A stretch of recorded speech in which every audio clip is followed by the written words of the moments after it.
9 o'clock on a Tuesday morning, at a community pool that still smells faintly of chlorine and coffee from the front desk, a man stands on the steps at the shallow end. He is 65 years old, and he is here because his doctor told him he needs exercise. And his knees voted against running a long time ago. The last time he swam anywhere with his whole heart, he was 12, racing his brother across a lake in August, and losing. Watch what happens as he walks in. The water covers his ankles. Nothing. It reaches his waist, and his body feels lighter, which is pleasant and not surprising. Then the water reaches his chest, and something starts that he cannot feel and cannot see. Blood begins to move. The water is squeezing his legs and his belly from every side, and it is pushing blood out of his lower body and up into his chest. Within moments, about a pint of his own blood has relocated toward his heart. His heart is now fuller with every beat. His lungs now have water pressing against them from the outside. He has not swum a single stroke. He is just standing there. And two of the hardest working organs he owns have already changed what they are doing. That is the strange deal you sign every time you get into a pool. The water makes your joints lighter and your heart's job different at the same moment. So, what does 35 minutes of swimming actually do to a heart? A pair of lungs, and a set of muscles that have been on the clock for 65 years. Stay with him. We are going to follow this one swim, minute by minute, and find out. Let us stay right there on the pool steps, chest deep, because the most interesting thing in this whole video is already happening. Water is heavy. A cubic foot of it weighs more than 60 pounds. And when you stand in it up to your chest, all that weight presses in on you from every direction at once. Doctors have a name for what that pressure does. You would recognize it by feel. It works like a compression sock, the kind they hand out after surgery. Except this one covers your whole lower body. Fits perfectly. And you never had to wrestle it on. Down at your feet and calves, veins that normally let blood pool and dawdle are getting squeezed. The blood in them has one direction left to go.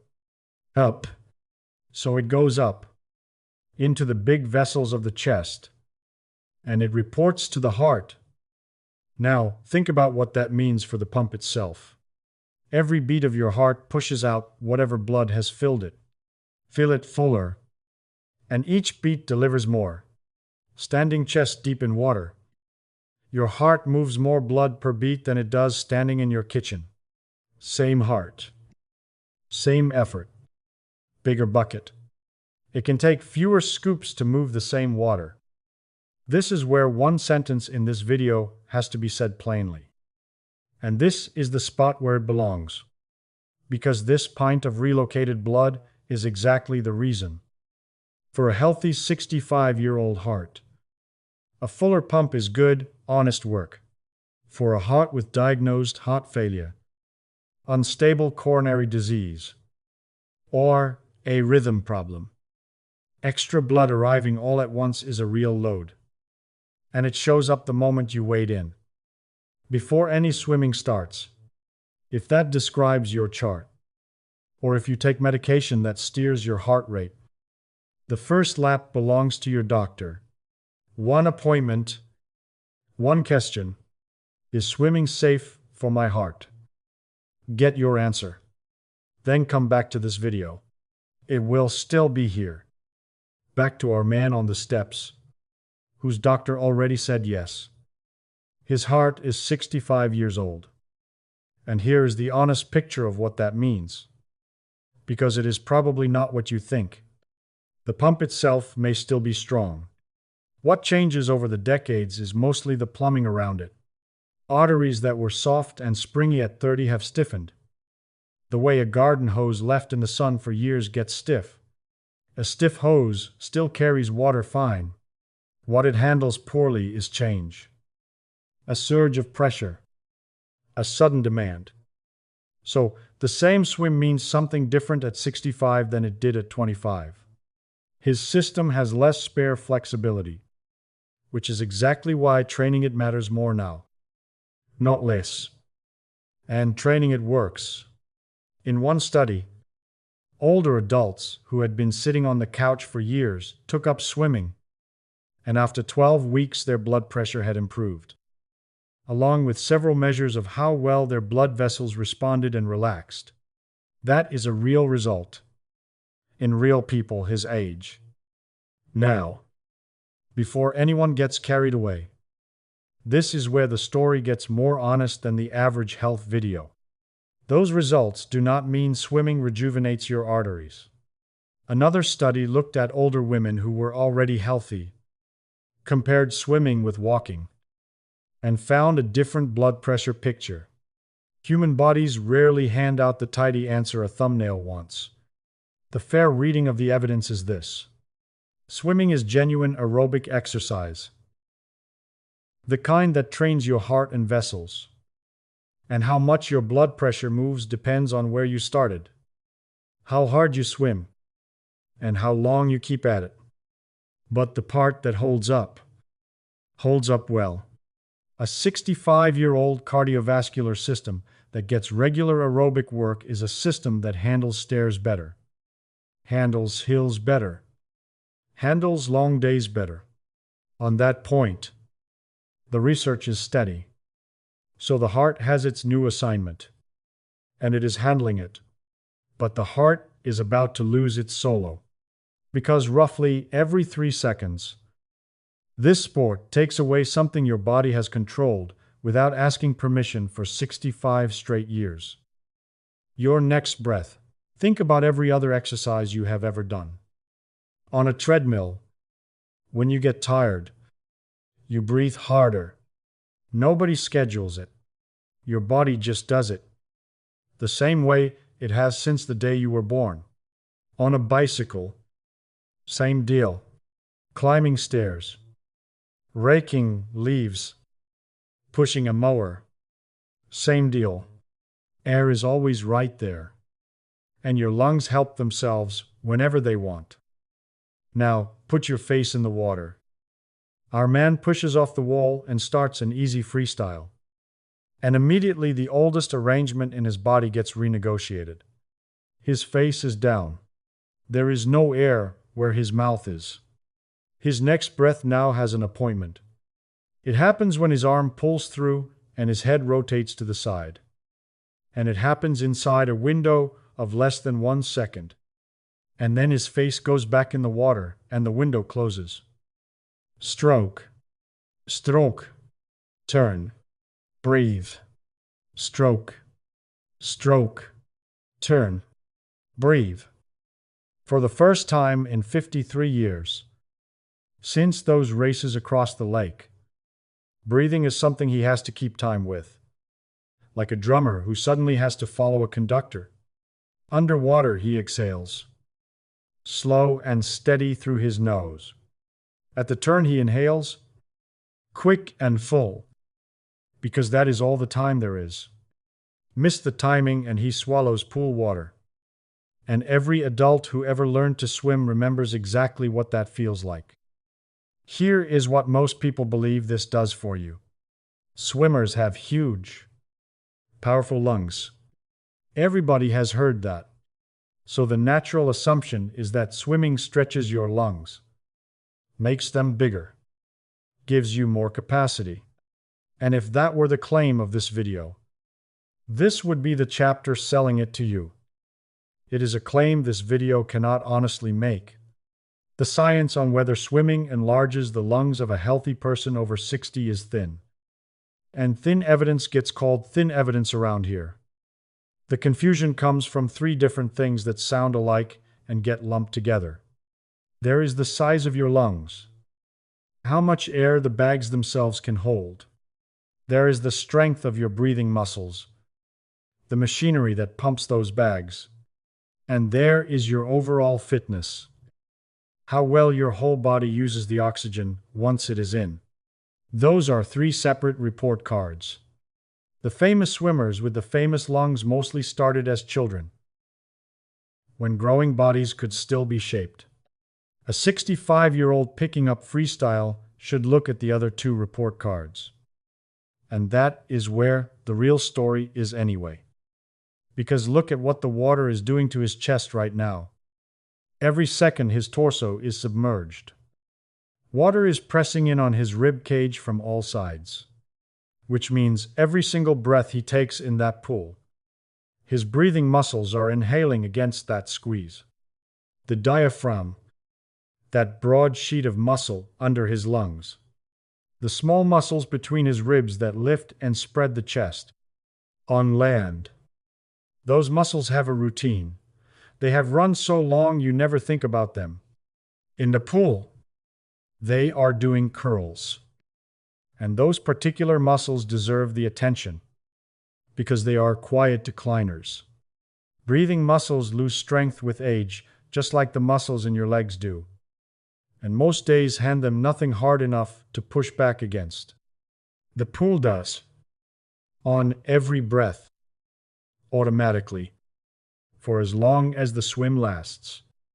Nobody has run the 30-year study that proves what all that extra work builds in a 65-year-old chest. So, this video will not promise you a number. What it can tell you is that the work itself is real. It is measurable. And this is the only sport he could pick where it happens the entire time. Whether he thinks about it or not. His lungs are not getting bigger out there in lane 3. The crew that operates them is putting in overtime. And the operator matters more than the size of the equipment. There is one more thing to say about the oxygen he just pulled in through that 1-second window, which is that it does not stay in his lungs. It crosses into his blood. His heart moves it. And at the far end of the line, there is a customer calling for more of it every minute now. That customer is his muscles. And his muscles are dealing with the strangest part of this entire sport. His body has never felt lighter than it does right now. And somehow, every single stroke feels like the water is holding it back. Stand in chest-deep water, and you weigh a fraction of what you weigh on land. The water carries the rest. His knees, the ones that voted against running, are on vacation. His hips are on vacation. The discs in his spine, which have spent 65 years stacked under the full load of his upper body. We are getting a morning off for the first time since his last swim. This is the reason people his age come to the pool in the first place. Every doctor in America has said the words "easy on the joints" to somebody in an exam room this week. Which sets up a fair question. And it deserves a straight answer. If the water is carrying him, if everything feels this light, how can any of it count as exercise? A free ride does not build anything. Watch his hand. It enters the water out in front of him. And the moment he pulls it back, the water pushes against it. Not because the water is being difficult. Because water is thick. It is roughly 800 times denser than air. Walking through air, your arms move, and the air politely gets out of the way. Pulling through water is a negotiation. And the water negotiates hard. So here is the strange deal of this sport. Stated plainly, the water carries his weight and resists his movement at the same time. It gives him a free ride and charges him for every stroke. The pool is not handing him a dumbbell. It is turning the entire environment into one. And this particular dumbbell has a trick that no piece of gym equipment can match. The harder he pulls, the harder the water pushes back. Ease off. And the resistance eases with him. It is a machine that automatically sets itself to exactly what the user brings. Every stroke, every lap. No pin to move. No plates to load. Now watch what one stroke actually costs him. Because the bill goes to more places than his arms. His hand catches the water out front, and the big muscles of his back and shoulder haul it through. While they pull, His torso has to stay rigid, or the force just twists him sideways instead of driving him forward. His hips rotate to put his body behind the pull. His legs kick, and the kick comes from the glutes and thighs, the biggest muscles he owns. And running through the middle of all of it, his core is holding his whole body in one straight line at the surface. Because the moment the core quits, his legs sink. And dragging sunken legs through the water is like driving with the parking brake on. Read that list again. Because at 65, it is not a list of swimming muscles. It is the list of muscles that get him up out of a chair. The muscles that carry 2 grocery bags up the porch steps. The muscles that catch him when he trips on the edge of a rug. Those exact muscles are the ones age goes after. Quietly. A little every year. Researchers have a word for that slow raid on your muscle. Sarcopenia. And after 60, the raid speeds up. And it is especially fond of the fast, powerful fibers. The ones for catching yourself. The ones you need in the half second before a fall becomes a fall. So the warehouse is being robbed a little every year. And the only question that matters at his age is which activities restock the shelves. Swimming restocks some of them. Honesty requires the next sentence, too. Using muscle and building maximum strength are 2 different things. And the research is clear about the difference. A trial published in 2024 followed adults in their 60s, some swimming freestyle laps, others doing resistance exercises in the water, pushing and pulling against it with paddles and equipment. In that trial, the lap swimmers made bigger gains in endurance, the engine side of fitness. The resistance group made bigger gains in muscular strength. The people who did both got the widest benefits of all. Another 12-week program. This one in women around 70. Improved their oxygen capacity clearly. And yet on several measures of pure strength, the needle barely moved. One more distinction, because this channel does not blur it.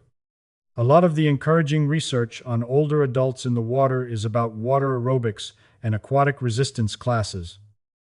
And that is a different activity from swimming laps. Related.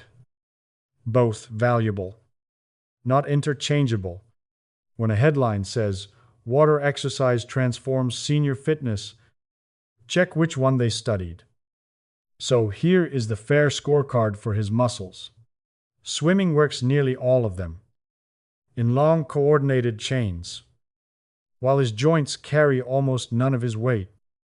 And there is no other sport at his age that can say that whole sentence.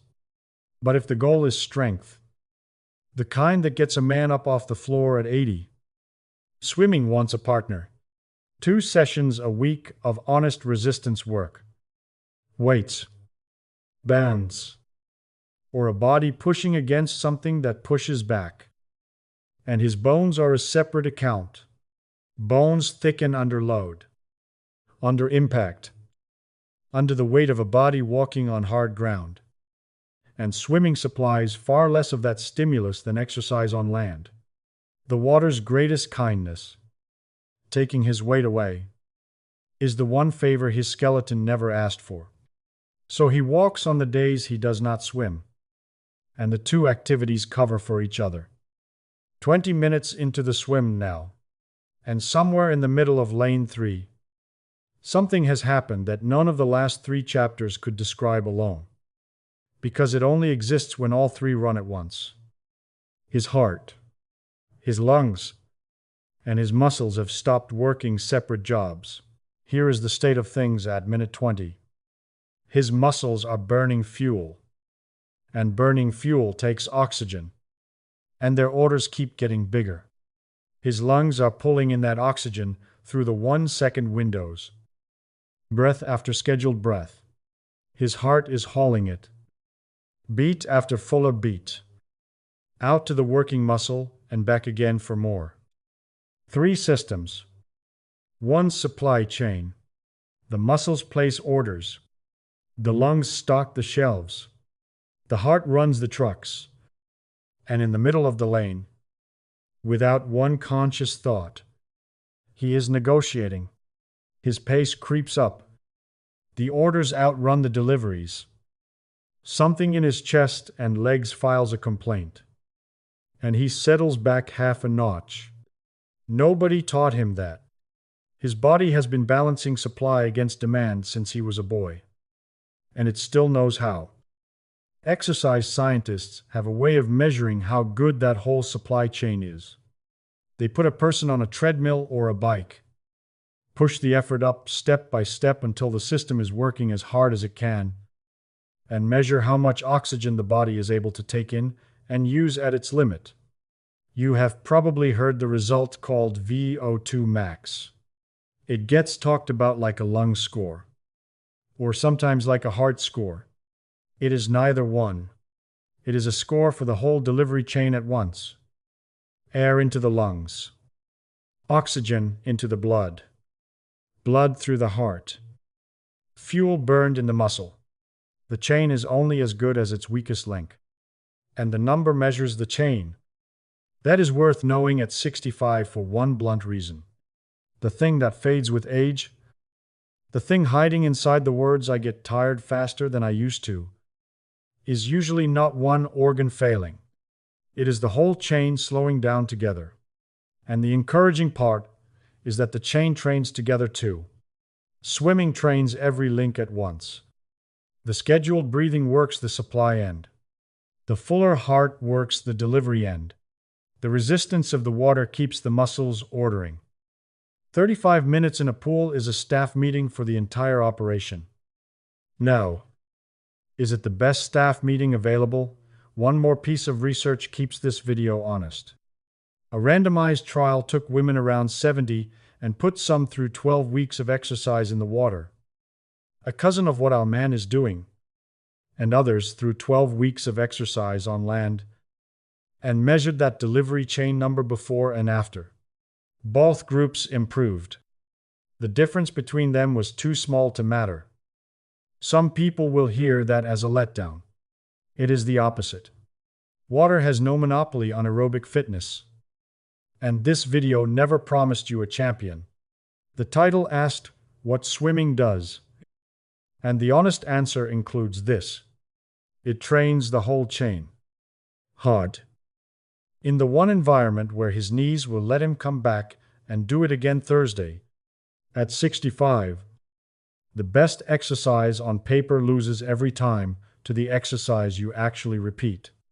His joints get a vote, and in the pool, they always vote yes. Give the training a few weeks, and something quiet starts to show up. He does not suddenly swim fast. What changes is the price.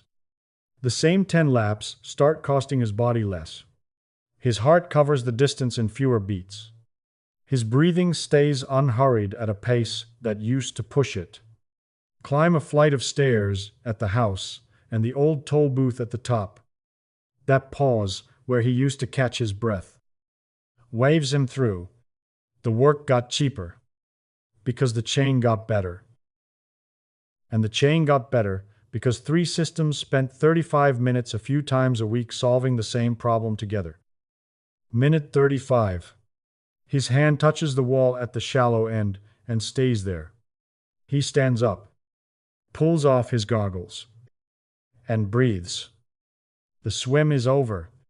The answers are not.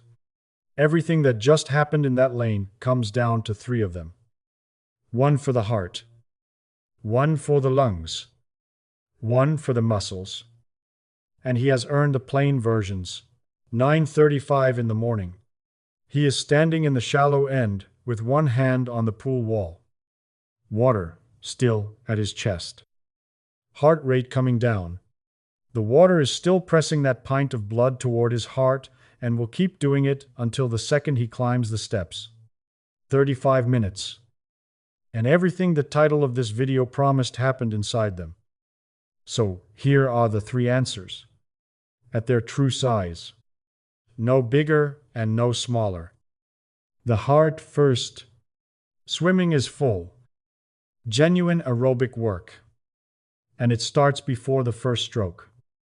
The moment the water wades that extra blood into his chest and hands the pump a fuller load.